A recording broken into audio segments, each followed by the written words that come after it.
You want me to give you his or no? Call the meeting to order, please rise for the pledge of allegiance. I pledge allegiance to the flag of the United States of America and to the republic for which it stands, one nation, under God, indivisible, with liberty and justice for all.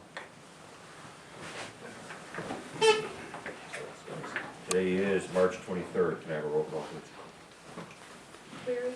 Here. Aaron's. Here. Meyer. Here. Caprows. Here. Coleman. Here. Whalen. Here.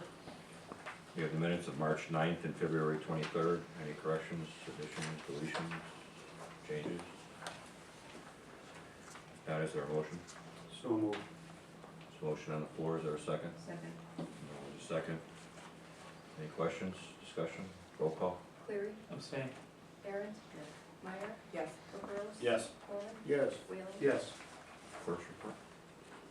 The only thing I have is the tax income received since the last meeting totaling $129,469.29. Anyone from the audience wish to address the board?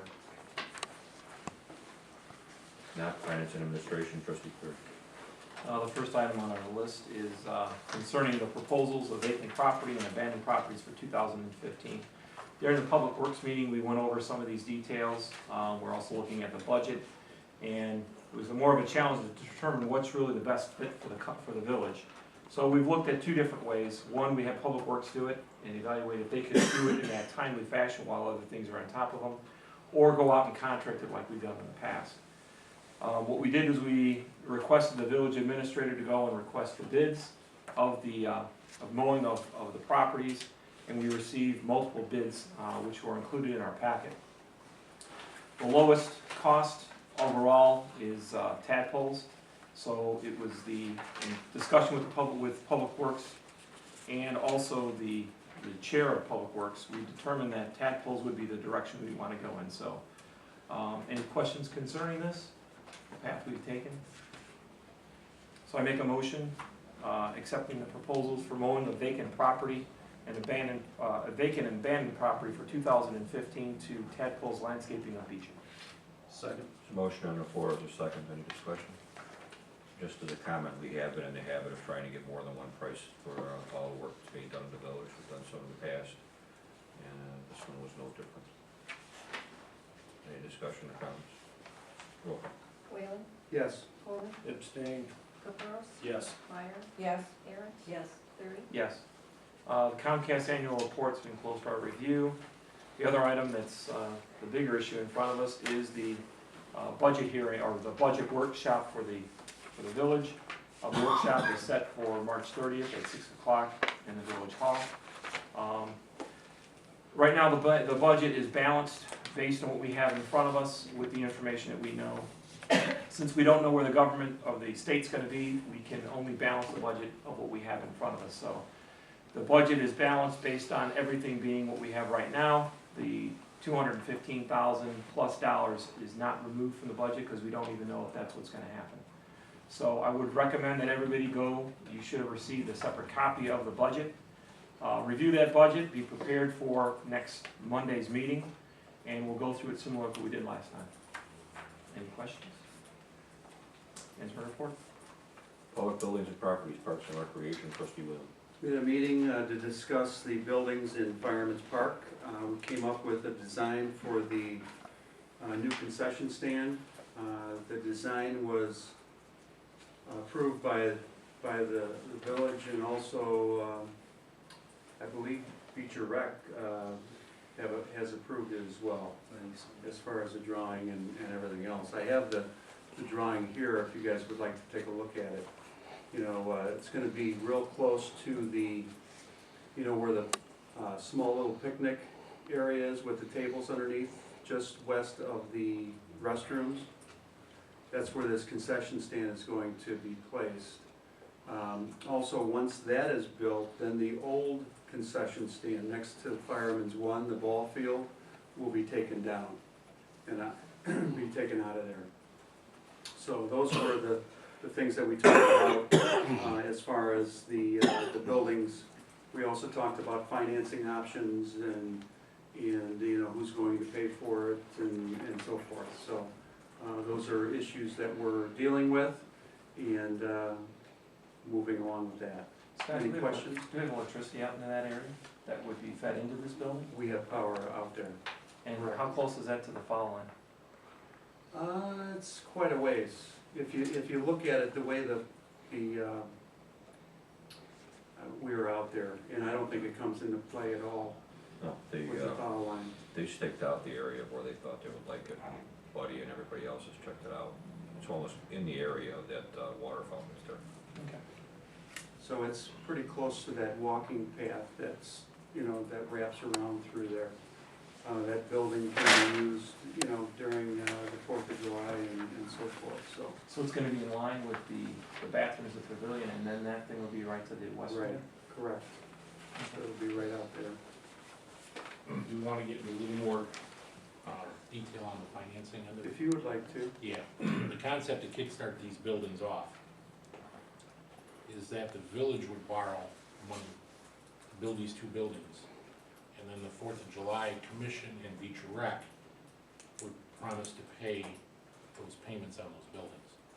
The importance of the village borrowing the money is it makes it clear that those are our buildings, not Beecher Rec's buildings or 4th of July's buildings. But they would pay us back over the 10-year period, with 4th of July being the second position and Beecher Rec being the first position. So if Beecher Rec were to default, the 4th of July would pick up Beecher Rec's portion, and then there'd be some arrangement on taking over the pop sales, for example, at the carnival. So there's options there.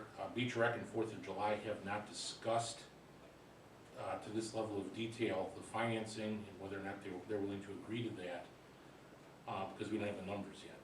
But for example, if it's $50,000, we talked about a $50,000 loan would require payments of about $5,700 a year, and that's something that 4th of July believes it could make without a problem. So that's how we would get these two buildings done and then be done in the park, as far as ripping it up all the time. But again, it's gotta go through the finance committee once we get the numbers to review. Right. And we also do not have a number yet. Beecher Rec has taken these plans and they're running with it as far as getting material costs. It's very possible they might decide to pay for it on their own, who knows? I don't know Right. if that's in our best interest, but that's something that we have to deal with.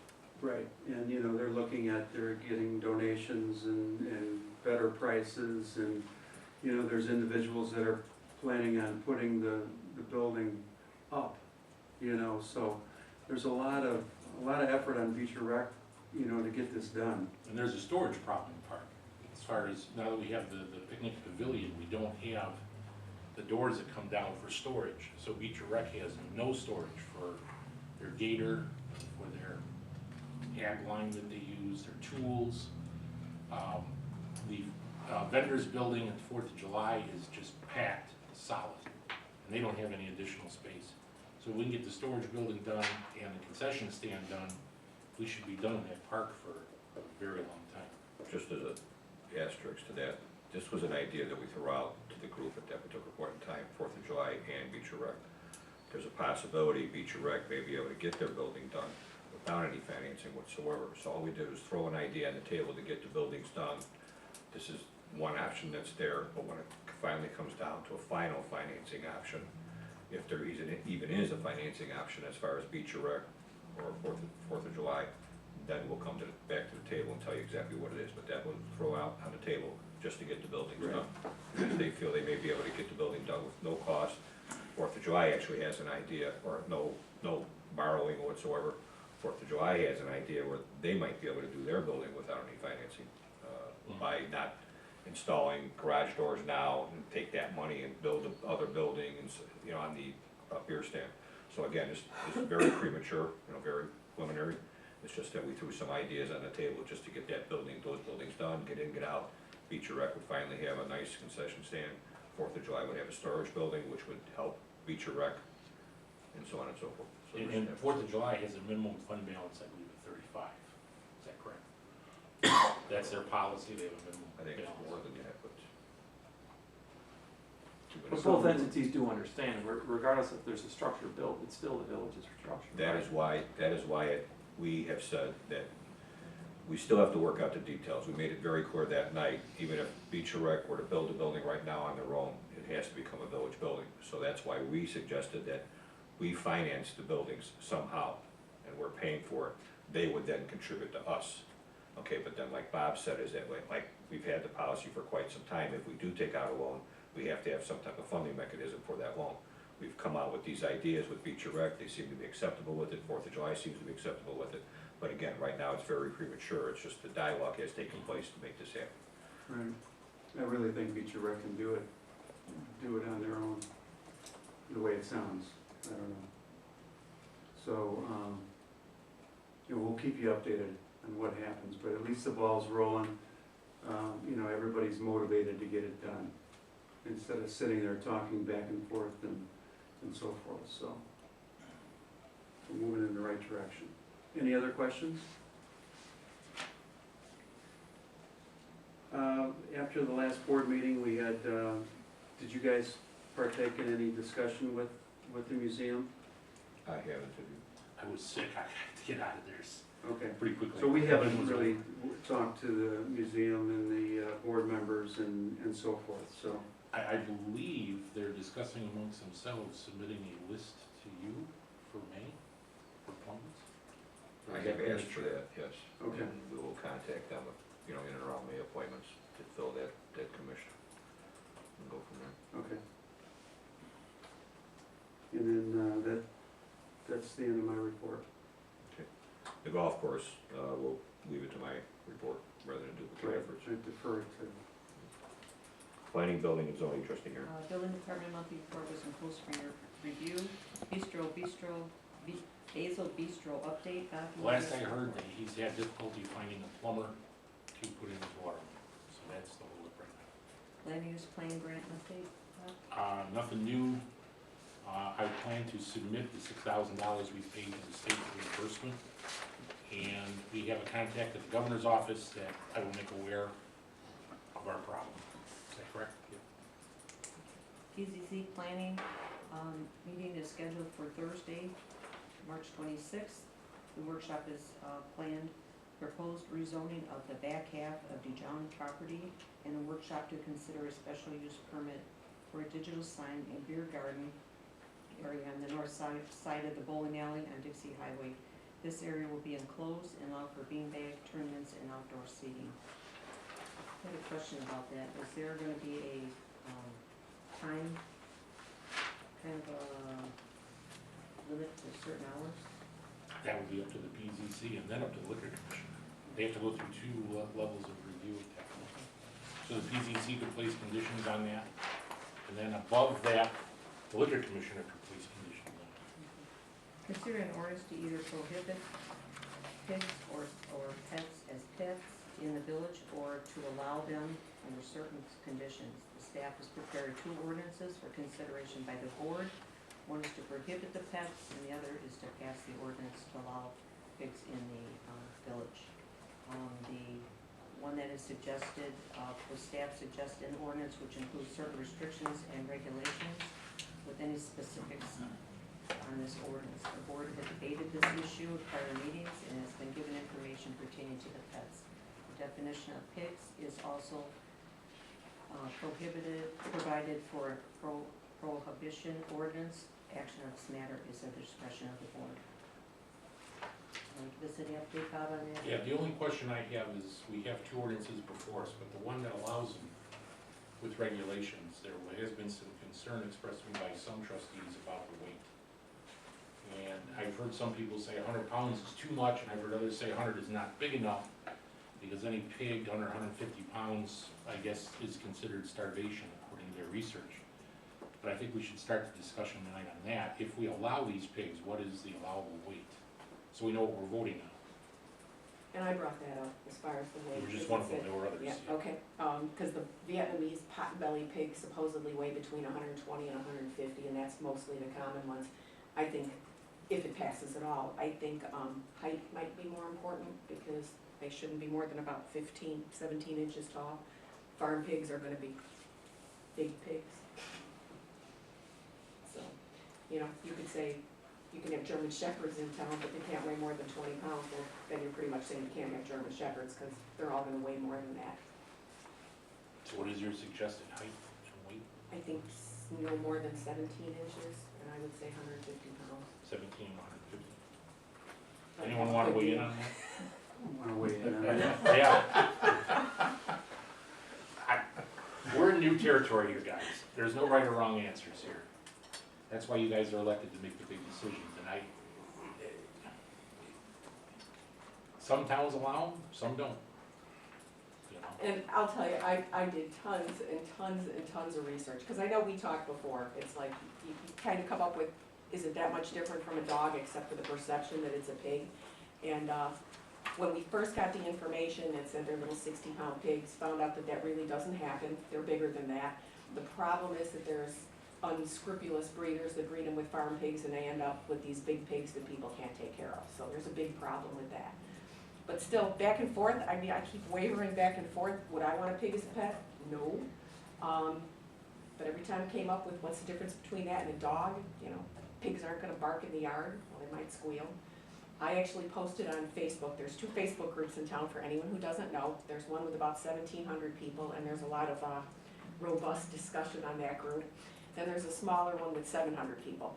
So I posted it out there, what do you guys think about pigs as pets in town?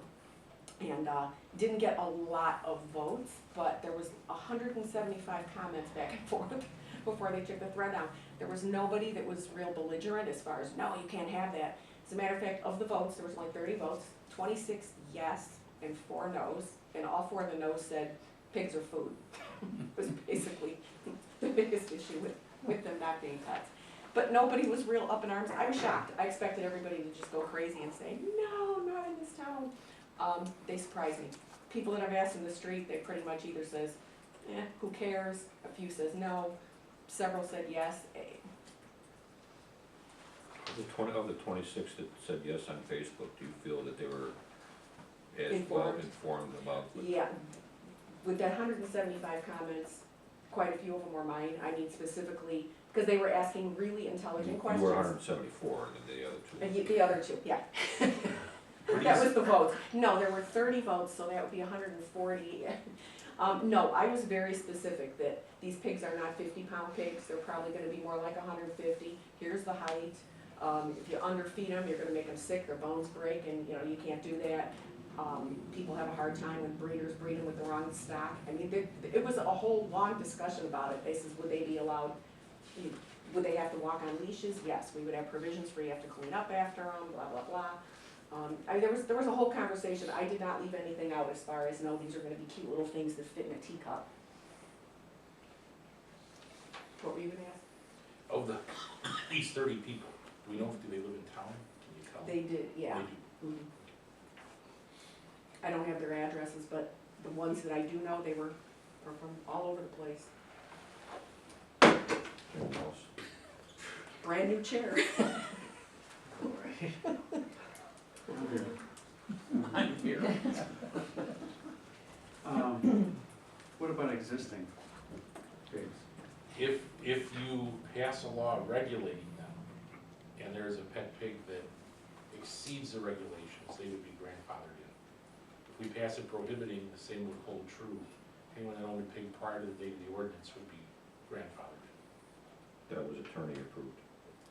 We ran that by the attorney, and he said it's probably what you would do. Grandfathered house, if we pass it with a height restriction and a weight restriction, and this pig that's been grandfathered in, after the fact, grows to that size, how is it grandfathered? Is it grandfathered that it exists prior to the ordinance, and it's not to that size yet, or if it gets to that size, what is a pet owner supposed to do?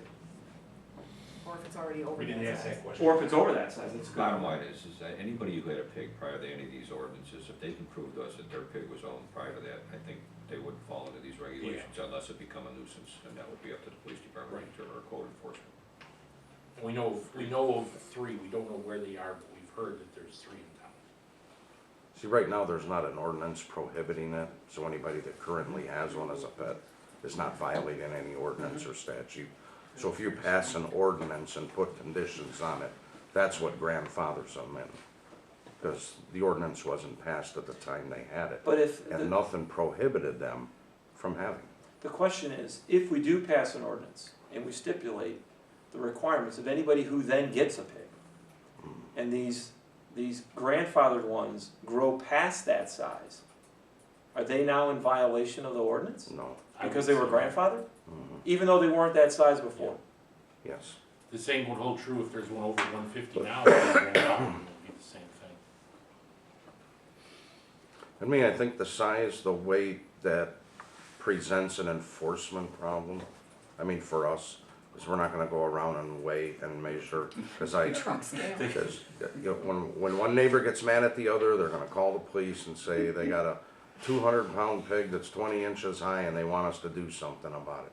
And really, they're not gonna go there and measure and weigh. I think the whole purpose of the ordinance is to give some guidelines, give some definition for everyone, and hopefully, they'll be responsible pet owners. It's just like having a big German Shepherd. You gotta be responsible with your pet. Not everybody is. With an ordinance, maybe you can give them some guidance, or maybe not have an ordinance. Is it, in your research, Marcy, is it true that there is no such thing as an adult healthy pig under 150 pounds? There are some that are 120. They said the potbelly pigs run 120 to 150. Somebody posted on that page, they have a friend, they're not full grown till they're 5 years old, so a lot of times they'll post these 2-year-old pigs that are tiny. One girl posted pictures of a friend of hers that had a female pig that she says is a 6-year-old, full grown, and it weighed 100 pounds. It was actually a pretty small pig. So there are some, But the vision of a but teacup pig, no, that pig will not fit in a teacup No. at 5 years of age. no, and they won't be 50 pounds. Just so you know, And they're not most, gonna be this, they're not most, gonna be. most pet owners of pigs that get these are, one, there is no such thing as a teacup pig, let's be honest. These are pigs that are being restricted in size by feeding them. That's the biggest problem right now, and I know of one of the guys I've worked with, his family had a teacup pig. And unfortunately, after 2 years, they had to have the pig brought to another facility because they could not maintain it. That pig was 150 pounds in 2 years. It wasn't 5, it was 2 years. To keep the pigs smaller, you have to restrict their feeding. Like a Depending large on the dog, breed- you put depending an on the breed, open too. thing of food out there for a large dog, they will eat whatever in front of them and grow. So you have to restrict the food. The potbelly pigs specifically do stay at a reasonable size. The problem is, you don't know for sure if you're gonna get one. Because breeders are out there just, breeding farm pigs with other things just to sell them. And if you put a restriction in there, these animals have to find, the pet owners have to find a new location for them. Because it can't be inside the village if we put that restriction on there. And if that's the case, where are these things gonna go? And I've read about this in Canada. The issue they have there is all these facilities that have brought these pigs in, they can't maintain it. They're getting too large. They can't support the influx of these quote-unquote potbelly pigs or teacup pigs because they don't have the facilities to take care of all these animals. You know, if somebody moves into town and we prohibit this, and they have a pig, how are they gonna find out, that we restrict? It'll be in our Website. welcome to Beecher packet. Yeah. Can't have a pet pig. Somebody's probably gonna develop like the no airport and no Atlanta, probably a pig with a circle around it. Put that in the bag.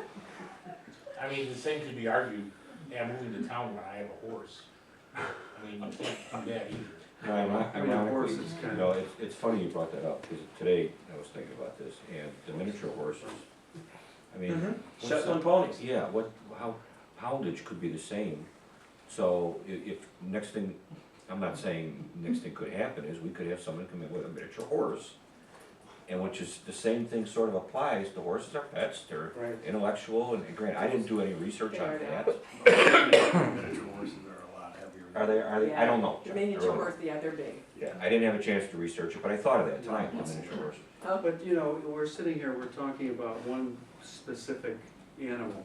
Because there's an influx and there's a lot of following. Right, for it. but, if we're gonna do something like this, why don't we do something more than one Well, you Well, know. didn't the ordinance tighten everything up? swine, poultry, Mhm. The reason why Yeah. we're debating this is that we learned that when the pig request in, we reviewed our ordinance, and we thought the ordinance was too broad. We had, on this one particular animal, the other ones, we haven't run across that, that's. is a teacup pig a swine? And there's court cases that have indicated that a teacup pig is not a swine. The judge has ruled that way, so we have to change the ordinance if we wanna prohibit these potbelly pigs.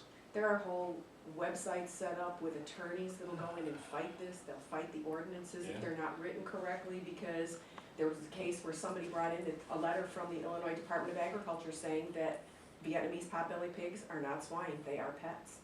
So then they go to fight the municipality saying that this is not a swine, it's a pet, and your ordinance says you can't have swine.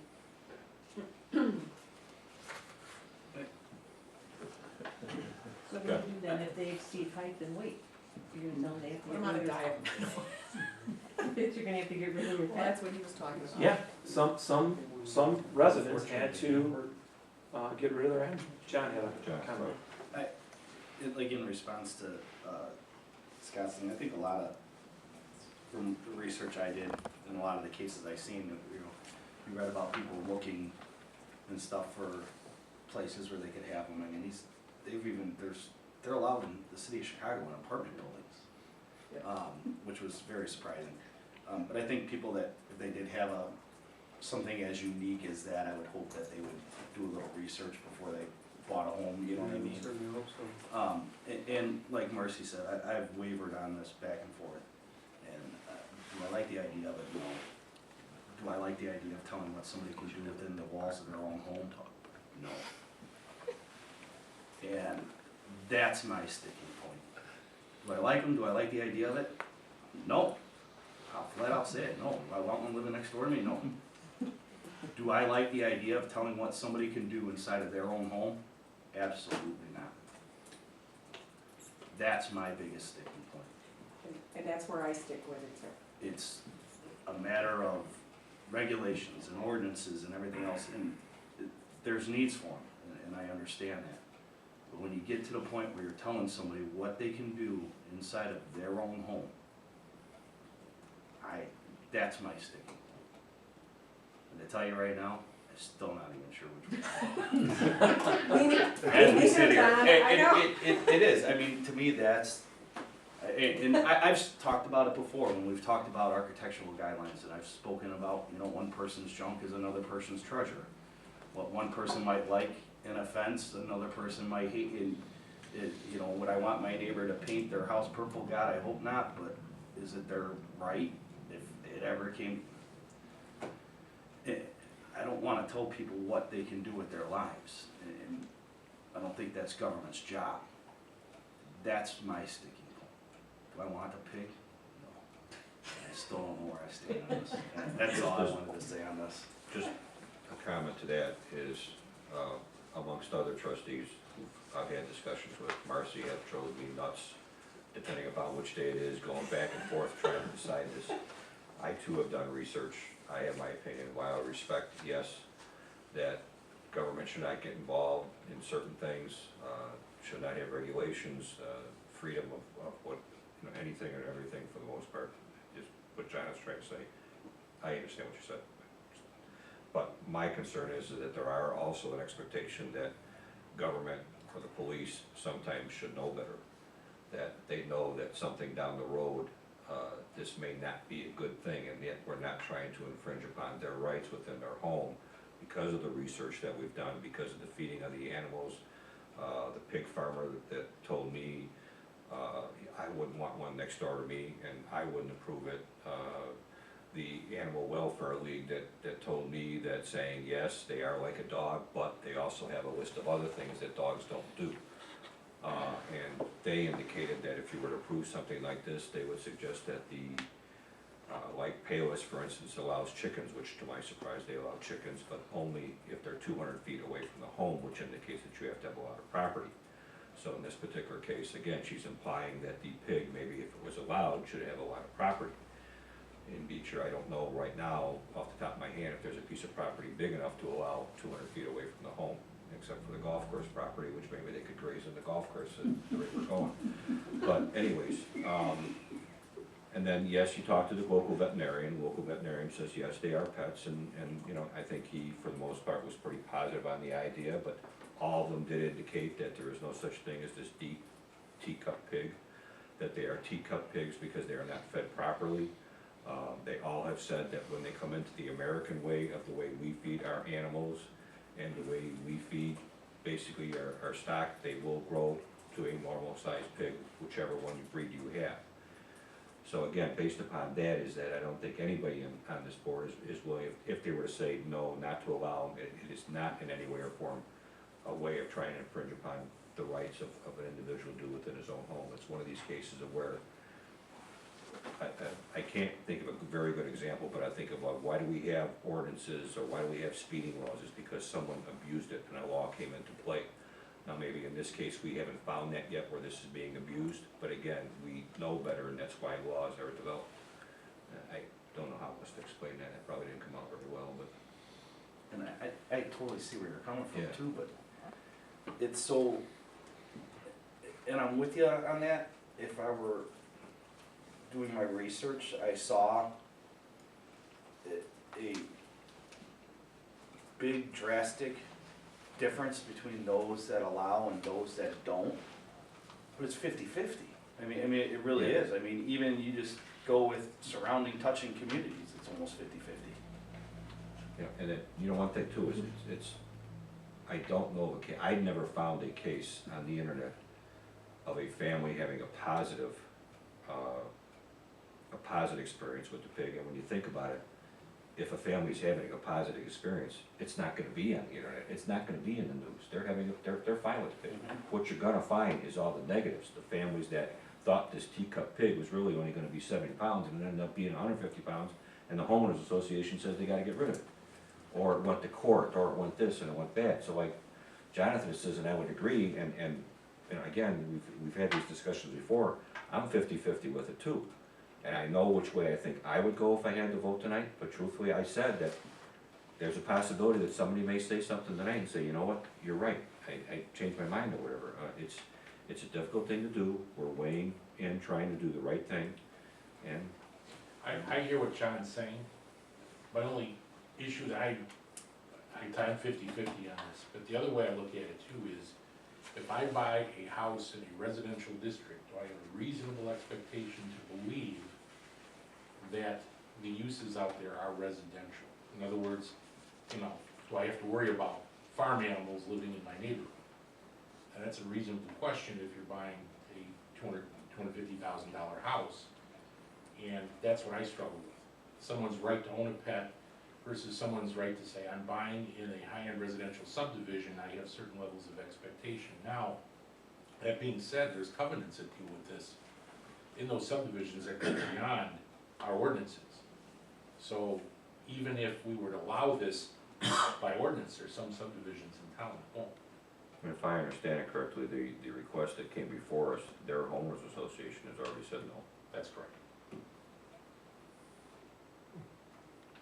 And I actually did see a ton of stories on the internet where people were happy with the pigs. We're happy with it. They Yeah, got bigger, and it was not what they expected, but they says the pigs are great pets, they bond with them, they're awesome, and they just had to make some revisions to the way they. Well, It's I kind of like guess- your high school kid, they lay around on the couch and eat all your food, right? I guess, when I say Can't get them out positive, of the house. when I say positive or negative, they were happy with their pig, but we never knew it was gonna be 150 pounds. So that's what I'm saying, it wasn't, yeah, I knew my pig was gonna be 150 pounds and I'm happy with it, and we got what, what we paid for. Well, honestly, even the paperwork that guy brought in with the Juliana Pig Association, even the Juliana pig, I don't even know if that's a real breed.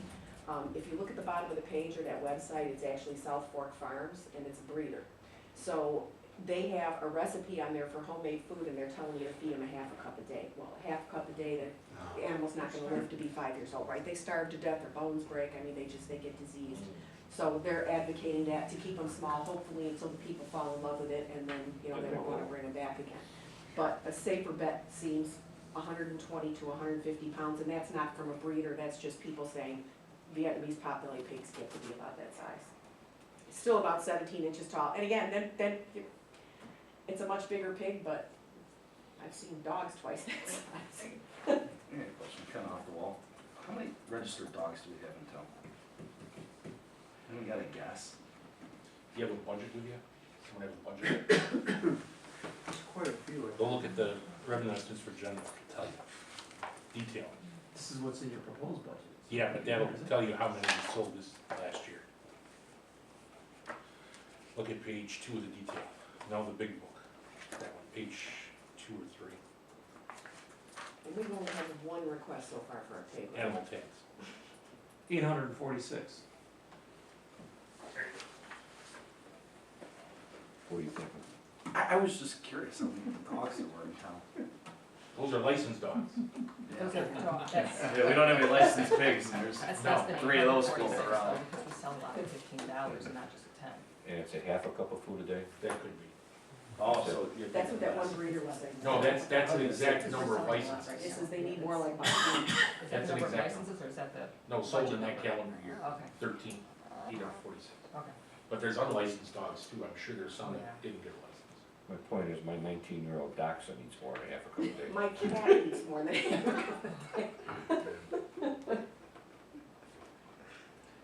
Any other discussion? It's true too, you can have Rottweilers and Doberman Pinschers and everything else that are real pain. In our neighborhood right now, we've got dogs that bark all the time. St. I'm Bernard. curious as to how much of a pet loving town Beecher was, that's why I asked on dogs. I know we don't license cats, or would I ask the number of cats that were licensed too? The other thing that I thought of, besides Facebook and everything you hear and see on Facebook is accurate and true and all that kind of stuff, that Bonjour. what I had the thought in my mind, and I don't know if this is accurate, if in fact there was an outcry for pigs as pets, would we have not have had residents come to us? I mean, it's out there, Marcy put it out there, Facebook's been out in a lot. Yeah, I think both ways. If people felt that strongly about it one way or another, I think we would have had an audience tonight. We don't. And I posted it on there that the vote would be tonight. So, And there's a lot of people out there too that aren't on Facebook. Right. You know, there's a big number. and they're probably happier than us, but. Yes, Oh, less yeah. stressed. Facebook. I was even surprised at different age groups, and not even just on Facebook, just asking around town, some of the people that I really thought were gonna give up, are you kidding me? Were just, 6 of one, half a dozen of the other. No, I would not want one living next door. I would not have a pig, too much work. Not the cutest animal. Nothing personal. If we pass the ordinance regulating the pigs, we probably can't turn back the clock. If you pass an ordinance prohibiting pigs, you can always reconsider that at a later date. That was Once one- you allow the regulation, it's gonna be tough to prohibit after that point.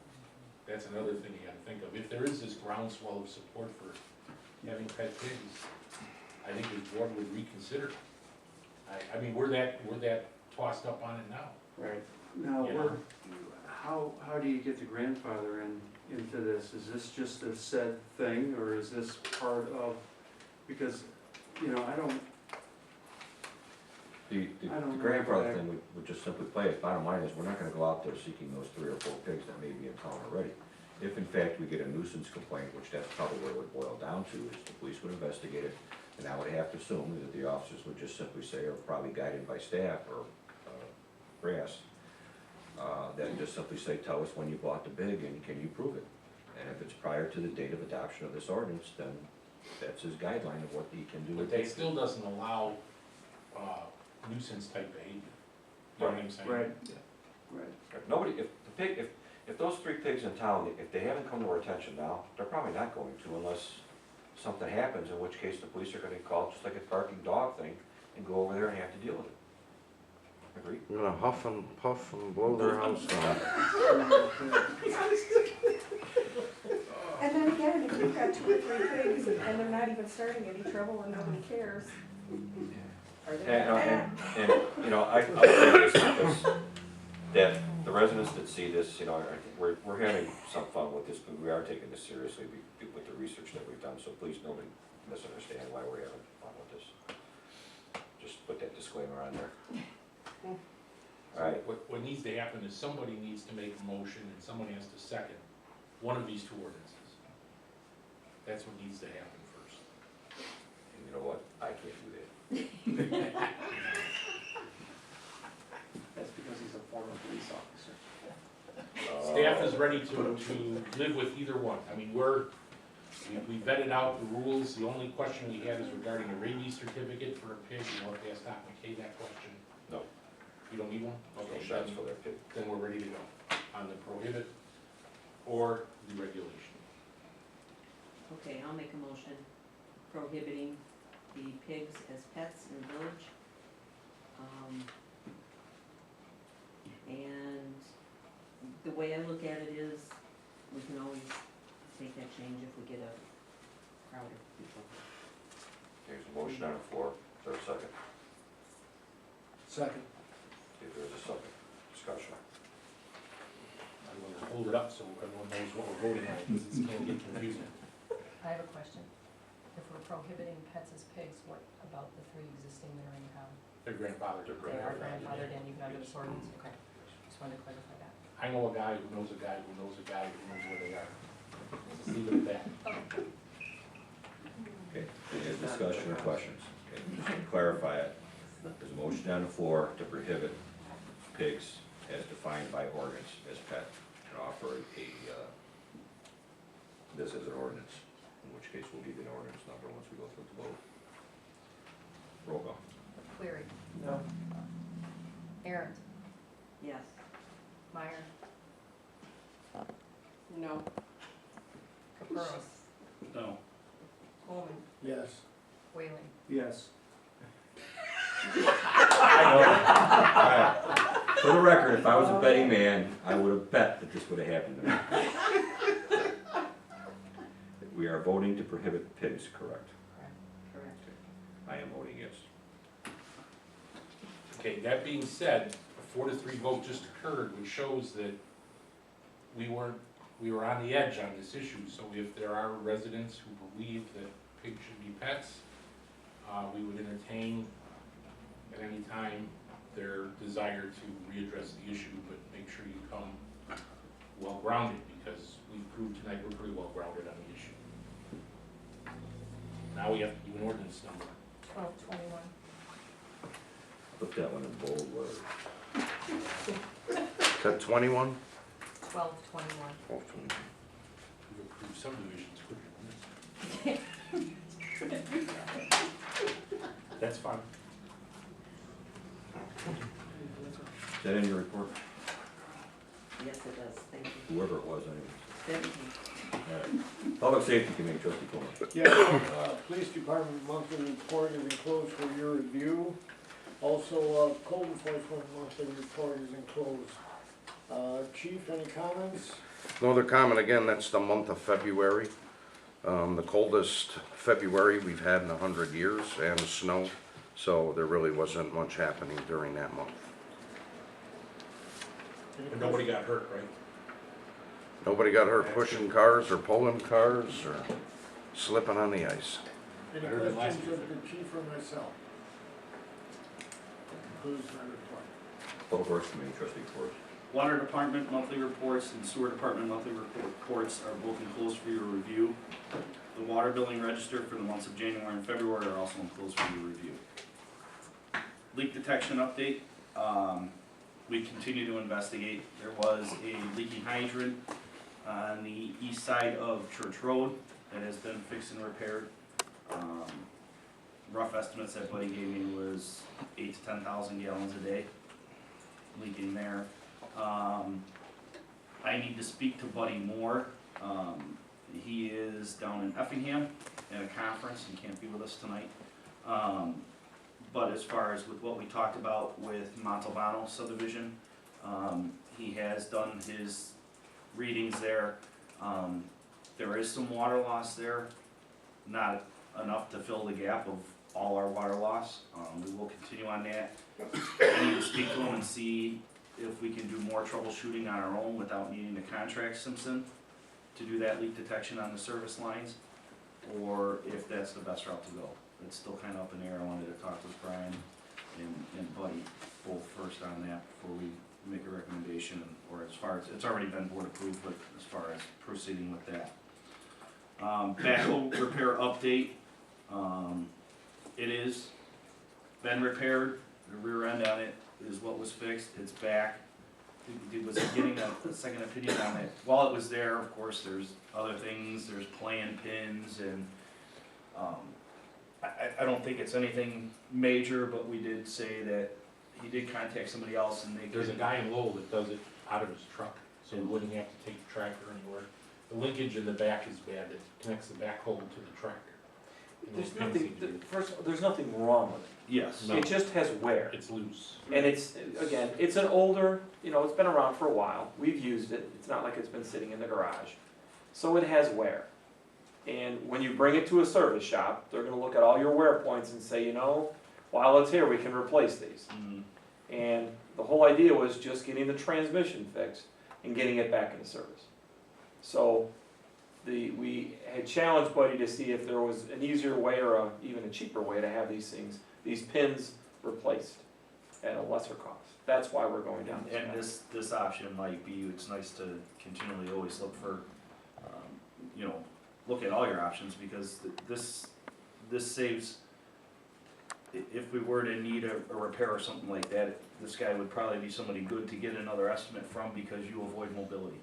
You gotta, anytime a piece of equipment like that breaks down, you gotta get it somewhere to get it fixed. That's very convenient that they come to you and they fix it on site. I mean, that could be some money saver in the future. But as Brian stated, I mean, it works.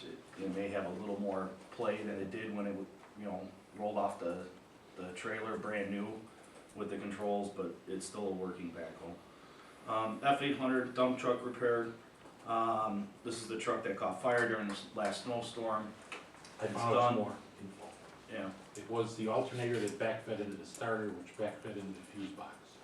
So I don't know what happened with the alternator, but somehow it backfed and blew those two components out. So they replaced the alternator, the starter, and several fuses in the fuse box, and the truck's back. Don't have a bill. good. Oxidation ditch repair. The bearings in the west axle were authorized to be replaced by the committee at a cost of $65.81.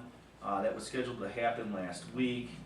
Gas Voda, Didn't happen. Gas Voda had a problem with their bucket truck, so I think we're hoping next week that this will be done. It'll get done. But right now, the oxidation, it's performing fine. Yes.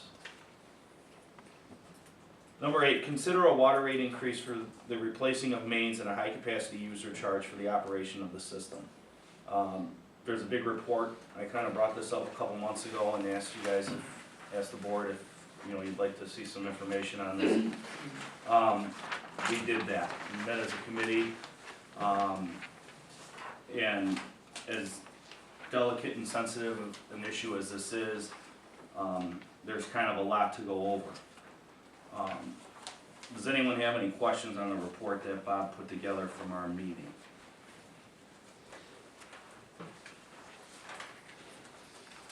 What sparked this was when we were given, months ago, when we were given the 5-year financial plan.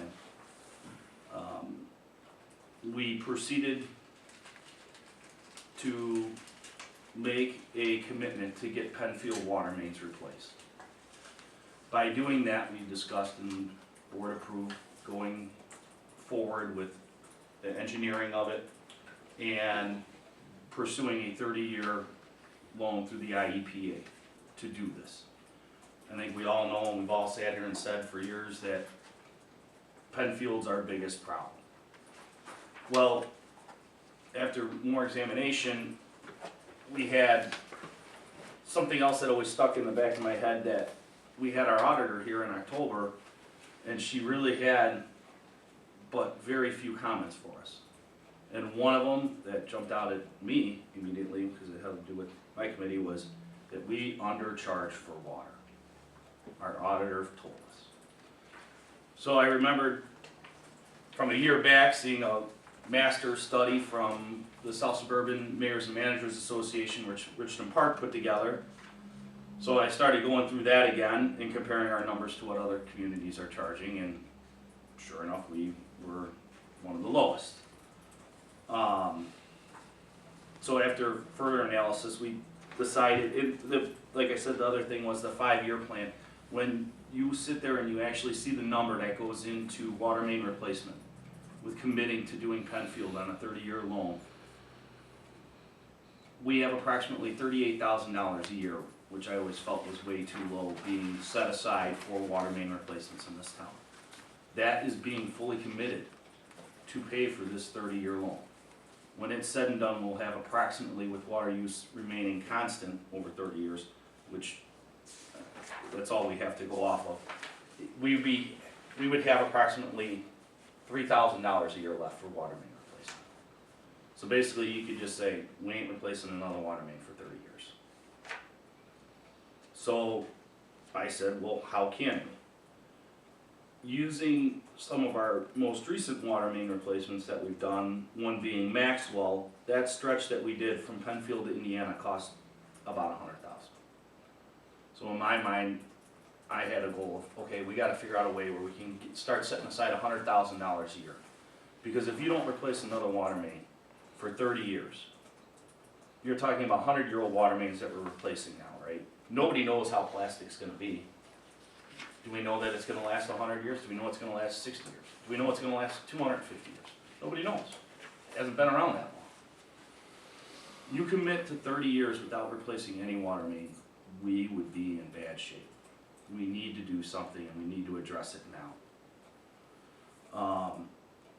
After looking at many different options of going about this, from as far as decreasing minimums and then people paying, you know, per thousand, after a decrease from 8,000 to 5,000, we went over many different scenarios. It's the committee's recommendation that we need to impose a $1 per 1,000 gallon rate increase.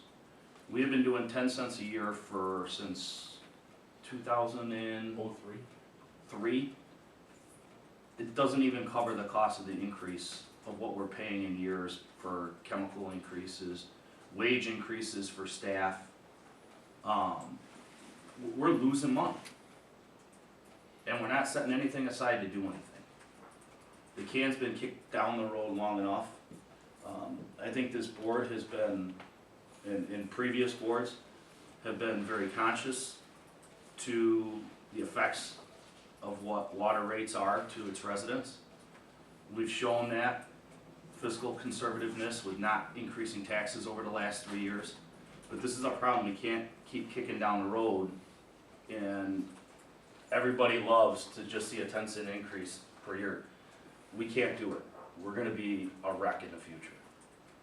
So it's our recommendation that we increase the water rate by $1 per 1,000 gallons, and that at the 30,000 gallon for a high capacity user that's putting more strain on the system, that anything over 30, once they hit 31,000 gallons in the billing cycle, that would be an additional $1 per 1,000. So, any thoughts? Would it affect the sewer rate though? No, No. it would not affect sewer rate. So those that water their grass, you're paying for it there, but not on the sewer end. This increase is not, this dollar does not go onto the sewer also. It is water rate only. And it will be set aside for water main replacement. Will not get buried in the water fund and anywhere else, but water main replacement. Based on this, the number was $127,000 a year, I believe is what it was, when we came down to it, based on this year's usage. That would be being set aside per year for water main replacement. 142, 142, thank you. that's what it would be. 128, 423. If you implemented all of those changes, it would be 140. Oh, well, that's including the high capacity. Right. That's being diverted to O&M. Correct. So you're right, then it would be the 14 off of that. Put this in perspective, just so we know. What this means is that if you're an average 14,000 gallon user, and that's about our average, that's $14 more per billing or $56 more per year on a water bill. A minimum user would be $8 of billing, or $48 a year.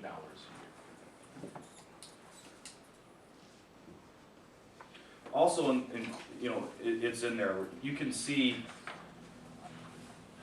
where's that page at?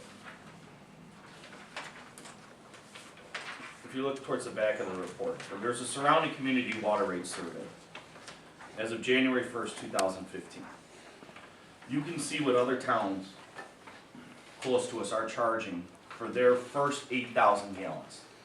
When you break it down and you look at, that's our minimum water bill, right, is 8,000 per, bi-monthly. This rate that we're showing of $48.20 has that $1 increase in there. That's the new rate. That would be If the you new rate. approve it. Without it, we would be, by far be the lowest. And you look what other community, I mean, we would be at $48.20 with a $1 per 1,000 gallon increase, so that'd be $8 more. Grant Park $64.51, Mantino $64.51, Cedar Lake $56, Lowell, Indiana $61.12, Richmond Park $77.16, Park Forest $109.15. And the three that are below us, that would be then below us, we'd be the lowest without this increase. Peatone, University Park, and Manhattan are within a couple of dollars away from us. I think this gets us to where we need to be. There is no intention or plan on doing this on a yearly basis. This is something that the committee feels we need to do to catch up with the times. I'd like to say that the plan would be to continue the 10-cent rate increase. I think that may need to be evaluated, and when you break it down percentage-wise, 10 cents is pretty minimal. I mean, are you even covering inflation of the costs of your materials and staff and stuff like that? But the plan would be to go back to the 10 cents per year.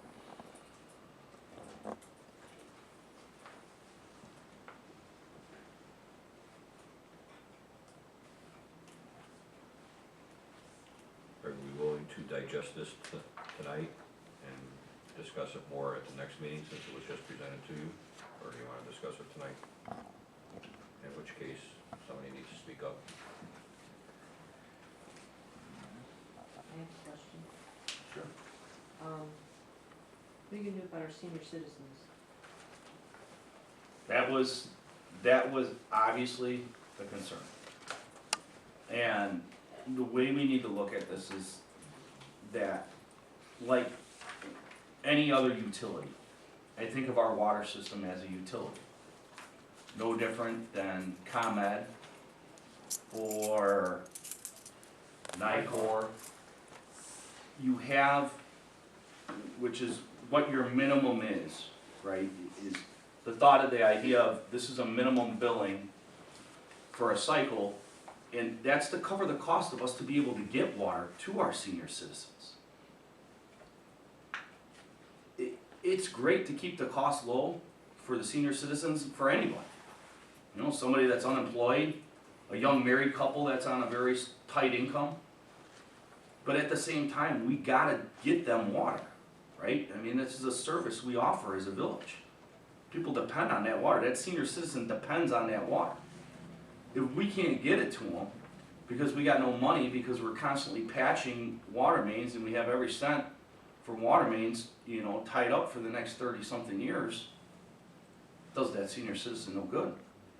If they're constantly out of service because we're repairing water mains every month, we have to be able to deliver it to them.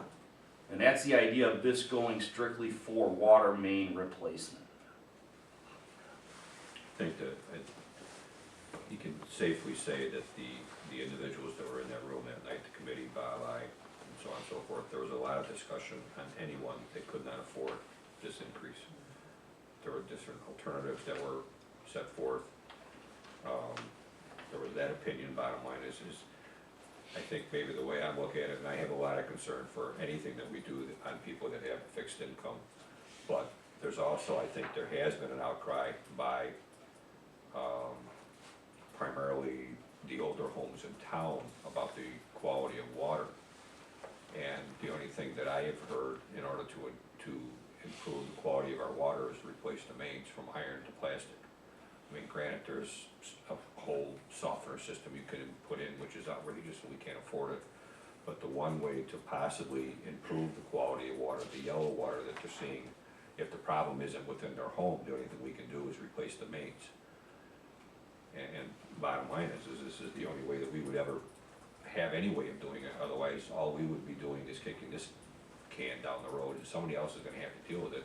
And then now we're gonna have 100-year water mains, are gonna be 200-year water mains. You'll have more breaks, And you'll have. because they're a lot older. And just to reiterate the comment, there was considerable amount of discussion and concern about that.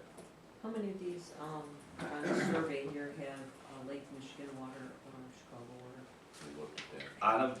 Out of the ones that you have on the surrounding community for the first 8,000, none of those are Lake Michigan. What about Aqua, Illinois? A couple of them are Aqua, and it says at the top, Grant Park and Mantino have Kankakee River water provided by Aqua. University Park has Aqua as well. Yeah, you'll notice University Park is 44.48, and Grand Park and Mantino are 64.51, and they're closer to the Kankakee River.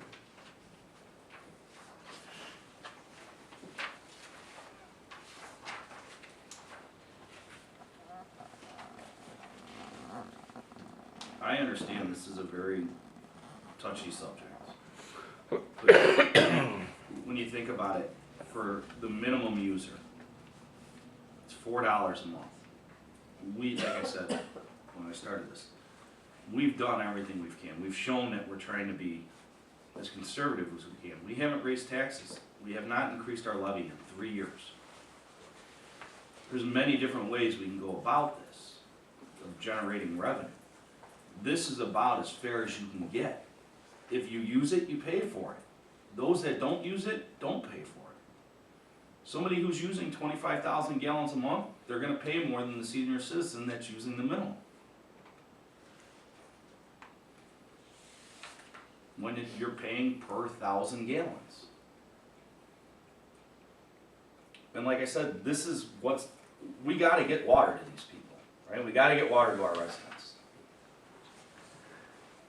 And you got water mains. One of my big concerns is, you think about it, you replace Penfield, those water mains are gonna be 30 years old before they're paid for. If you're looking at, if plastic ends up having the same life as this cast iron that we're replacing that's 100 years old, if you just use that as a gauge, because like I said, nobody knows what plastic is gonna last, you're a third of the way through the life of that plastic main that you just replaced by the time you're done paying for it.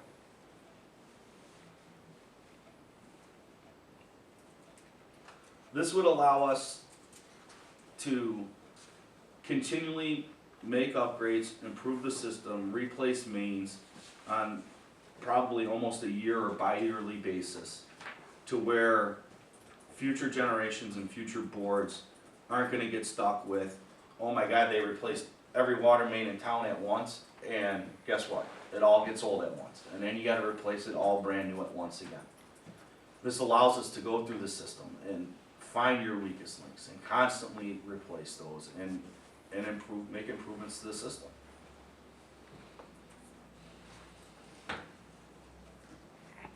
Any other discussion for tonight? Questions for tonight? You have your homework cut out for you for next meeting. Ron, you had a comment? Well, yeah, I kind of agree with Jonathan. Our water mains in the old downtown area are held together with bubble gum. Really, and it's a scary thought. You got a short drive in, and you probably drive by how many water main replacements and over the restorations on a winter basis, and You talk to Public Works, the number of repairs of water mains on Gould Street and Penfield, it's a scary thought. It's something we have to think about. I agree with you. I mean, nobody Nobody wants to raise No, rates, no. but you gotta get the money from somewhere, because it costs money to do it. So you're looking at either leaving it in the ground and dealing with it, or you gotta raise rates and get that money. There's no other way around it.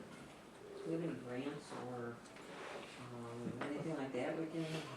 I'll Think tell you about the couple of grants that I'll we've tell had you that have about the been yanked grants when we away. get down to my report about the, Okay. We yanked our land plan grant. There I is mean, loan funding. There is loan funding, I mean, and That's it's a plus low percent. interest rate through the IEPA like we're doing Penfield.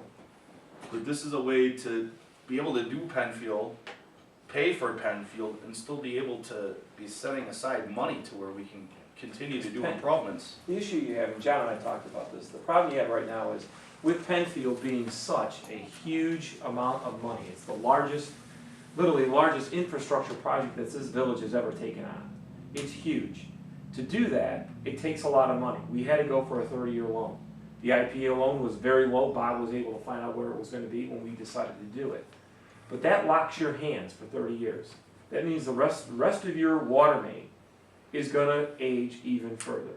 And the water main breaks outside of Penfield are going to get worse, which means Public Works is going to spend more time literally digging ditches to get to the water mains and trying to repair what they have. When you hear that, and Buddy talked about it on Route 1 and some of the other areas that he's worked on, Woodward was one of them, and it was, they went in the hole to replace it, to fix a water main break, and only 5 feet away is another break that they just fixed. And when they worked on this one, it broke further down. So we're literally working with water main that is probably paper thin. So if we do nothing, the integrity of your water is not going to get better, and really the integrity of your water system is going to keep going further down. And it has to be bought. We have to do this somehow. Now, the problem is, and this is even before the current, everybody on the board was on the board, when Bob was first hired into the village, nothing was going into the water mains. Nothing at all. They were literally just going strap to strap. That was it. It was 1 or 2 guys working for Public Works. They took care of everything. They got a backhoe, dug it, did what they had to, and moved on. That was great when the town was small. But the problem you have is whether we stayed the way we were or we grew, the water main that's underground is so old that it was dilapidated. It's deteriorating while we speak. And if we do nothing, what you're going to have in the next 5 years is a lot of water main breaks that Public Works will not be able to sustain. And you will have to go outside of this village to do that work, which is going to cost you money because you're going to need to contract people. All of that's going to cost you money. And what John's trying to do is allow us to, while we have the water main being replaced on Penfield, giving us the capability of still maintaining additional water main replacements at a smaller area. So we're taking Penfield, think of Penfield like an interstate. You still need to maintain the off-roads. And right now we're taking care of the primary artery in this village. Everything is linked through that artery. And when it fails, the whole system has problems. So what John's trying to do is also get you money to still replace the other mains outside of that primary artery. Because it's amazing that you got no plastic all the way up to Chestnut, where my mother-in-law lives. That's carbon pipe. That will fail. Because at the time, that was the pipe of choice. That's all they knew. And it lasted. When we had the opening of this building, John and I were looking at one of the original water main purchases. And it was all going in on Gould Street. It was amazing, the listing of streets that they were putting in. And what John's talked about, well, let's replace them all at one time. They did. And we're sooner or later going to need to start replacing those pieces to get them off the same timeline. Because if you have them all the same timeline, if you replace all your roads at the same time, they will all fail simultaneously. And that's what he's trying to work for. He's trying to work around the issue in front of this board and the village in the future of how we're going to be able to plan for this. Because right now, prior to anybody being on the board, including when Bob was employed the first time, there was no plans for the water main because it was buried. No one thought about it. It's an afterthought. It's an afterthought. We're at least being proactive to think about where do we want to be in the future. And that's really what we're looking at. Any other discussion from the mayor? Sorry, John, that's actually your question. I believe the intent is to bring it up next meeting, right? Yeah, we'll bring it to, next meeting and Next month. Next month, first meeting next month, because our next meeting's next week. That's, No, well, no, the work, that's the workshop. we pay bills, then it would be the. Oh, first it would be the second. so it'd be the second meeting of, Right. It'd be the second April meeting. that concludes my report. Economic development, trustee Meyer. Smartphone app repair, we're still waiting to switch to the new platform. I think they had some concerns about switching, and it's probably gonna go into April now. Spring newsletter, articles have been submitted, and the newsletter is being compiled for an April 13th release date. That ends my report. Thank you. Golf course. Basically, since our last meeting, we've had, been contacted, we had 2 inquiries into the golf course. We have a meeting this week scheduled with, the bank, who's bringing out a representative. I'm not sure where this is gonna go. We've had no indications, but, being cautiously optimistic that maybe there's light at the end of the tunnel. I think what probably is the most promising news that, we had is there was also a meeting scheduled this week to, discuss the maintenance of the golf course. In fact, we did submit a list of our concerns to the Alps Management. Actually, they contacted us, and it turns out that Bob knows the individual that's managing the golf course as far as the maintenance, so we have a connection there. And we submitted a list in email of our concerns, which includes the mowing of the grass, the greens, the ponds, maintenance of the roof on the building that's never been repaired, the tear down of the other 2 buildings, and The aeration of the. aeration of the ponds, yeah, I just mentioned the ponds, I think that was it, right? Yeah, there were like 7 items. Again, cautiously optimistic that if they do what we believe they're going to, we probably have bought at least a year in time to possibly get it sold, and it could reopen as a golf course. That's what we think at this point in time.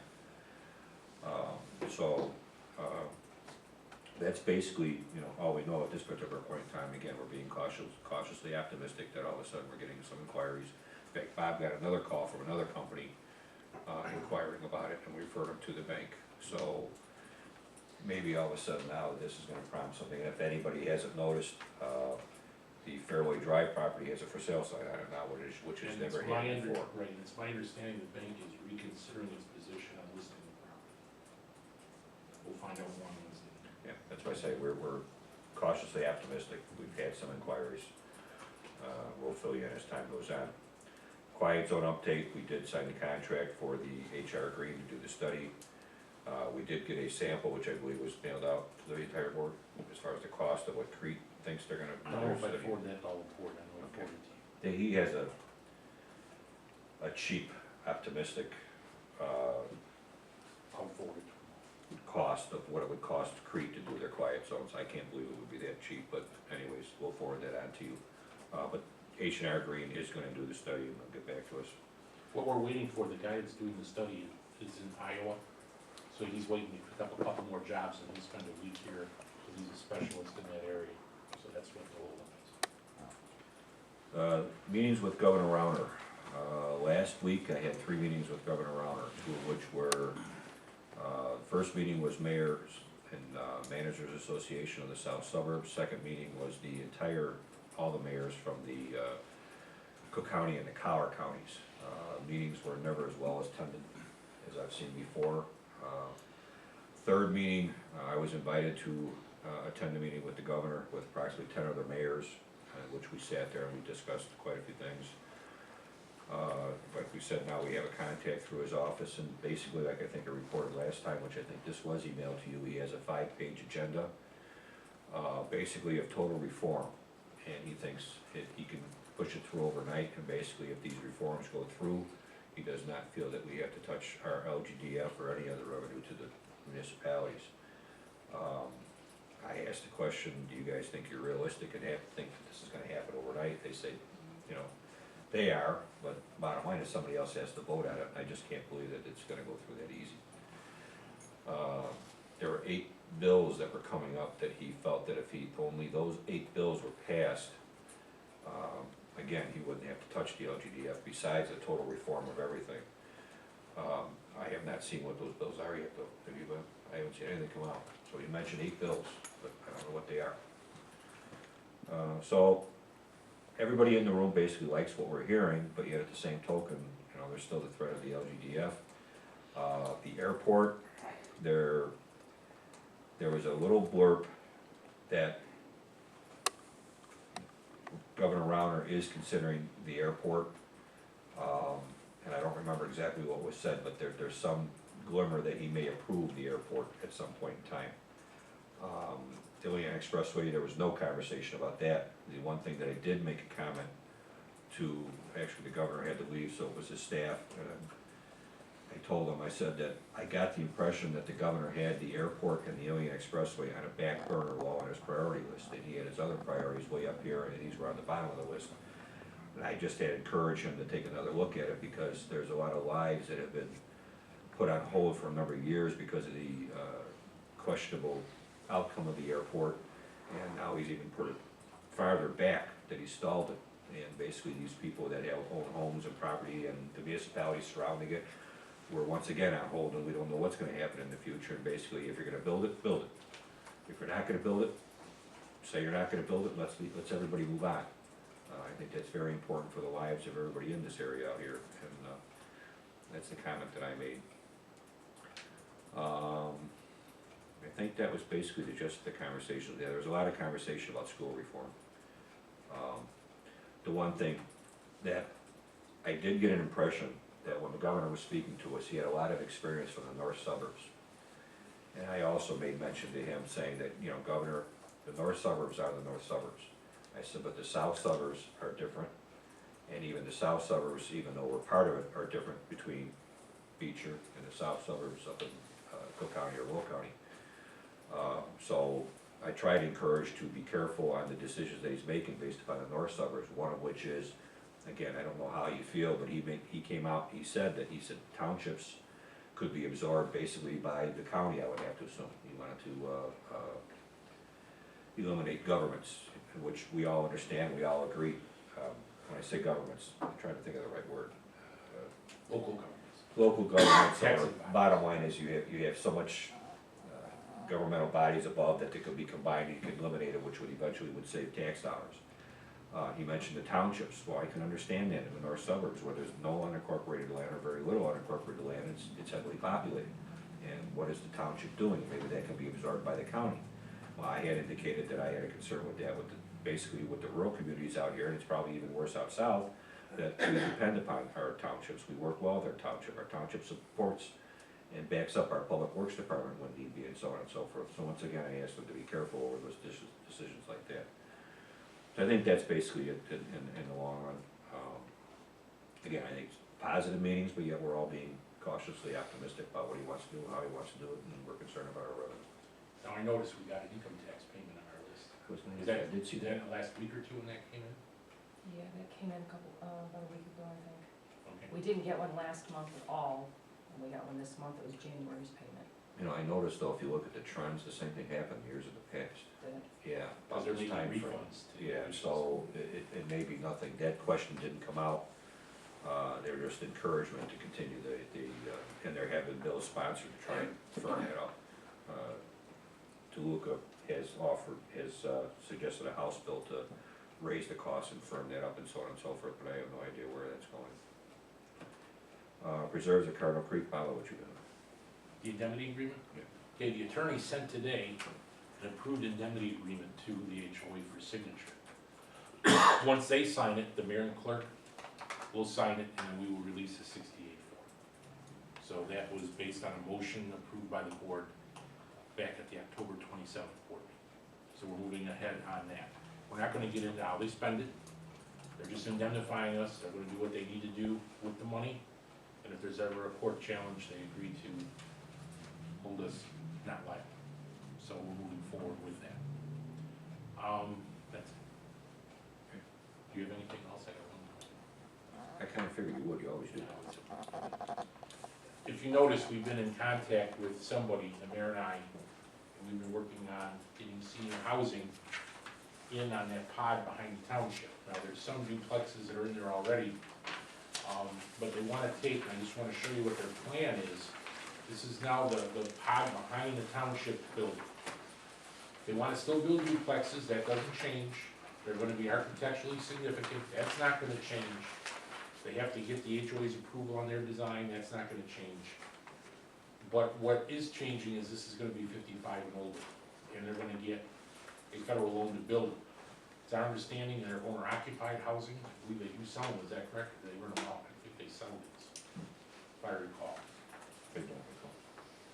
Okay, but this is a similar program to what Wagner Development did back on Woodward Street, except these are actually separated duplexes. Very, very similar in style to what Felipe did over there on Trailside. That kind of concept.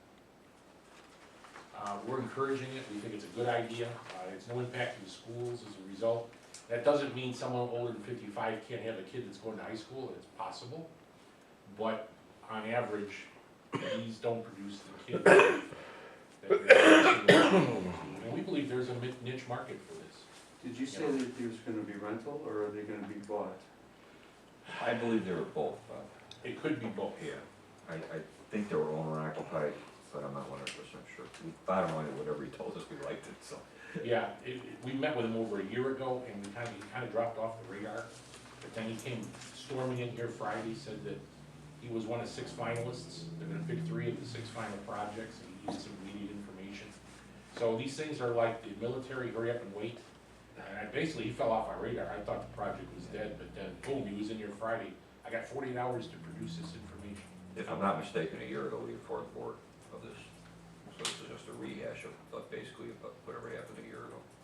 It doesn't appear to me that what he's doing here requires any type of amendment to the PUD. It meets the zoning, it meets the setbacks, it meets all the requirements of the PUD. So, Was that the plan always for that section of the pond, Bob, or is Yes. this just the only, properties that were available that he could build off of? all the infrastructure is in on this. No, what I'm asking is, when that pod was accepted as part of the PUD, what was expected to be built in those areas? Duplex lots. Okay. That's what it was always planned for? Yes, the only difference is, if you look at lots 121 through 116, and lots 99 through 92, those are all duplexes, but they're over-unders. They're not side-by-sides. But I looked in the PUD and in the development agreement, and we make no distinction between an over-under or a side-by-side. Because we just see them as duplex. Right. But there's covenants regarding the party walls. There's no mention of a party ceiling, but basically these over-unders have party ceilings and floors. So I don't see any reason why this would, So is this a side-by-side or a over-under? these are side-by-sides. Single story, they're ranch. Are we gonna need to make sure that they have firewalls between the two facilities? That's code, that'd be a code. Now, I noticed that there's 2 properties that are just north of there, 68, I think it's 68, and 110. His intention would be if these all get built, if it's a successful project, he would apply for another 50 and keep going north. Because if this entire street, with the exception of this little piece of Autumn, loops around, and there's a lot more vacant lots that go around back there. Now, what is his, because these units that are on Deer Crossing, they're gonna be backing up to the township property. Is there any talk about if they're gonna do any landscaping or We haven't gotten to that shelter point yet. or screens or?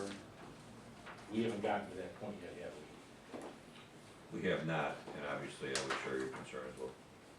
So that's on the list when we get to that point. Not only do you have a visual problem there, but you also have, the wind is right, you could have that stuff blowing around off the recycling center. You also have an elevation change there, especially on to the west. Yeah, we're gonna have to have drainage, or there's gonna have to be, Well, the drainage is already, Yeah, it's done. sewers and everything are in. right. but It's still, just a visibility issue that's gonna be an issue. That's all I have. Anything else come forward? Entertain a motion to adjourn. So, So, second? Motion made, second roll call. Whalen? yes. Taylor? Yes. McFetrose? Yes. Meyer? Yes. Aaron? Yes. Cleary? Yes. Thanks, everybody. 8:30.